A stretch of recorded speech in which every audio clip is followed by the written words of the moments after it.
파란리본 TV입니다. 다 큰 자녀 싸가지 코칭 코너이죠. 오늘은 96번째고요. 사춘기 자녀 부모 파이팅 두 번째입니다. 오늘 제목은요. 부모와 자녀가 싸운다는 말이 성립이 될까? 자녀가 부모와 싸운다는 말이 성립이 될까? 이런 내용을 다루겠습니다. 제목에서 부모와 자녀가 싸운다, 자녀와 부모가 싸운다 이런 말이 성립이 될까라고 했지만 사실 이 현상은요, 요즘 가정에 아주 보편적 현상이 되고 있죠. 심심찮게 아이들의 대화 속에서도 나 엄마랑 싸웠어 이런 대화가 아주 자연스럽게 오가고 있고요. 또 엄마들 사이에서도 나 요즘 맨날 아이랑 싸워요 라고 부모와 자식 사이에 싸운다는 이런 말들이 꽤 늘어났습니다. 심지어는 엄마뿐이 아니라 아빠랑도 싸운다, 아빠하고도 맞짱을 뜬다 이런 이야기를 하는 경우도 꽤 많죠. 요즘 부쩍 늘어난 그런 현상이라고 할 수 있습니다. 그런데요, 우리가 일상적으로 유치원생하고 대학생하고 싸운다 라고 하면 이 싸움이 어떻게 성립이 될까요? 싸움으로 성립이 된다고 하더라도 이 싸움은 싸움일 수 없다는 거죠. 설령 대학생이 이겼다 하더라도 그 승리가 아닌 게 되는 경우고, 대학생이 유치원생과 싸웠는데 졌다, 이것도 성립이 될 수 없는, 정말 아주 세상을 볼 수 없는 부끄러운 상태에 빠지겠죠. 어쨌든 대학생이 유치원생과 싸웠다 말 자체가 성립이 안 되고 부끄러움을 유발하는 그런 말일 겁니다. 사실 이 싸움이란 말의 개념은요, 양쪽 힘의 균형이 비슷해야 싸운다는 말이 성립이 됩니다. 아마 러시아 우크라이나 전쟁에서도 우크라이나가 상대적으로 좀 작은 나라로 보이지만 그래도 우크라이나 입장에서는 자기들 입장에서 응전할 수 있는 힘을 가지고 있다라고 판단을 해서 지금까지 꽤 장시간 이렇게 전쟁을 이어오고 있는 경우인데요. 자기 힘이 있어야 되고 어느 정도 능력이 있어야 싸움도 가능하지, 전력 차이가 너무 크게 나면, 급의 차이가 너무 크게 나오면 싸움이 싸움으로 성립이 안 됩니다. 흔히 옛날에 나라와 나라의 전쟁이 있을 경우에 아주 초강대국과 약소국이 전쟁을 하는 상황이라면 이때 약소국은요, 자신의 힘이 없음을 깨닫고 이 굴욕적 평화협정을 맺어야 됩니다.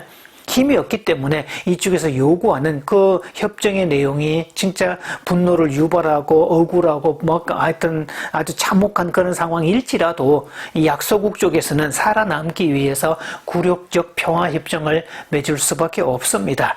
해결하는 유일한 방법은 몰래 힘을 키웠다가 어느 날 힘이 커졌다고 생각하는 그때 이 쿠데타를 통해서 뒤집어 엎는 그런 상황들, 우리 가끔 드라마나 사극 같은 데, 전쟁 영화 같은 데서 들어볼 수 있는 장면들이죠. 부모와 자녀 간은 싸움이 불가합니다. 부모 자식 간에는 물론 갈등이 있을 수 있고 크고 작은 다툼, 소소한 생활 속에서 그런 어떤 작은 다툼, 다툼 정도라고 표현을 해볼까요?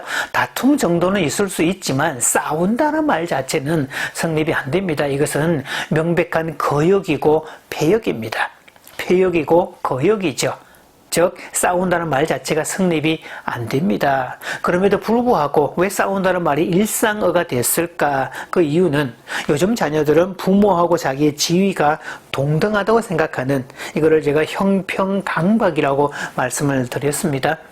부모뿐만이 아니라 학교의 교사도 그렇고 다른 사람도 그렇고 자기와 지위가 동등한 사람으로 보는 이런 형평강박을 갖고 있기 때문입니다. 그래서 똑같은 입장이니까 싸운다는 말도 성립이 된다는 거죠. 그런데 만약 싸워야 할 상황이 생긴다면 그때는 어떻게 해야 될까? 그때는 초전박살을 내야 됩니다. 싸운다는 말을 성립을 시켰다고 봅시다. 물론 패역이고 거역이지만 아이들 입장에서 어릴 때부터 과도한 존중을 받았고 부모하고 자기가 동등하다는 생각을 갖고 있어서 아이들이 걸어오는 싸움이 지극히 당연한 싸움처럼 됐다 할지라도 자녀가 덤비는 게 분명한 건데요. 만약에 그랬다 하더라도 부모는 반드시 응전을 하셔야 됩니다. 이 병법의 대가 손자는 이렇게 얘기를 하고 있죠. 만약에 적국과 싸우게 될 때에 싸우지 않고 이기는 게 최상의 방책이다. 그런데 만약에 어쩔 수 없이 싸우게 됐다면 그때는 초전 박살을 내라. 이렇게 얘기를 하고 있죠. 왜냐하면 전쟁에서 무승부는 있을 수가 없고요.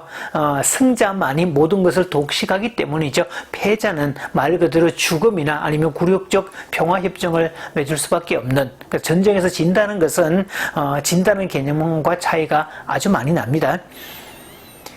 요즘은 그래서 가정마다 전쟁터가 되고 있더라. 저는 뭐 싸가지 고충을 진행하고 있으니까 수많은 가정들의 어떤 상황을 듣고 있고요. 전부 다 자녀들하고 한창 싸운다, 다툼이다, 전쟁 중이다, 이런 표현들을 그렇게 많이 듣습니다. 어쨌든 다 큰 자녀, 또 사춘기 자녀가 싸움을 걸어온다면, 물론 그 싸움의 이면에 들어가 있는 생각은요, 의무제로 권리 100%는 자기가 상전이 되고 권력의 주체가 되고 폭군이 되겠다는 이야기, 오로지 자기 원하는 것만 하겠다는 이기적 발상에서 나온 그런 것들입니다. 그래서 부모는 사실 형 똑같은 입장만 돼도 다행인데, 사실은 주객이 전도되어서 부모를 대하는 그 태도를 보면요, 폭군이 아주 천한 백성들을 다스리는 거나, 폭군이 신하들을 대하는 그런 모습이나, 어느 저택에 아주 무시무시한 상전이 노예들을 부리는 그런 어떤 모습으로 보인다는 거죠.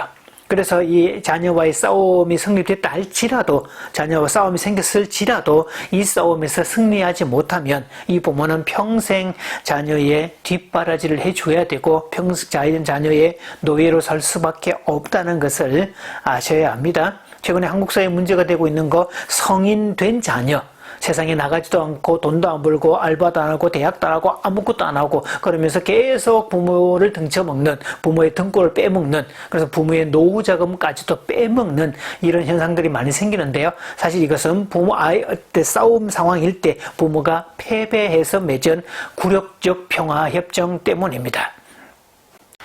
그래서 부모는 반드시 싸움에서 이겨야 합니다. 원치 않는 싸움이고 성립될 수 없는 싸움이지만 어쨌든 싸움이 만들어졌다면 그 싸움에서 반드시 부모는 승리를 해야 될 입장이 있습니다. 자, 왜냐하면요, 부모와 싸우는 자녀, 부모와 맞짱을 뜨는 자녀를 받아주는 세상은 어디에도 없기 때문입니다. 사람마다 각자의 어떤 재능의 크기는 다 비슷비슷한데 거기서 도드라지는 사람은 성품이 좋고 인격적으로 성숙되어 있고 다른 사람과 관계를 잘 맺고 갈등을 잘 해결하고 또 어떤 상황이 있을 때 임기응변에 탁월하고 우직하게 끝까지 밀고 가는, 이건 그릿으로 설명을 했죠. 그릿이라는 용어였습니다. 자, 이런 것들이 잘 형성된 사람, 즉 인격적 요소가 이 재능을 뒷받침해주는 요소가 되지만 아무리 출중하고 뛰어나고 독보적인 그런 존재라 할지라도 인격적 소양이 바탕이 안 되면 그렇게 오래 가지 못한다는 거죠. 그래서 부모를 거역하고 부모하고 맞짱 뜨겠다고 덤비는, 부모를 함부로 대하는, 부모를 우습게 대하고 노예처럼 부려먹는 그런 자녀를 받아주는 세상은 어디에도 없다는 사실을 아셔야 됩니다. 그래서 앞으로 계속 이 사춘기 부모 파이팅을 계속 외칠 수 있도록 제가 그때그때 팁을 계속 드릴 건데요. 그런 소소한 사건에 대한 어떤 팁과 또 어떤 조목조목 말할 수 있는 말하는 것들까지 계속 안내를 할 예정입니다. 앞으로 이 코너를 통해서도 계속 가겠고요. 지금 이 책의 원고를 쓰고 있는데 원고를 다 쓰고 나면 이제 책으로 집필해서 또 세상에 나올 수 있도록 그렇게 준비를 하겠습니다. 어쨌든 다 큰 자녀 부모님들 파이팅입니다.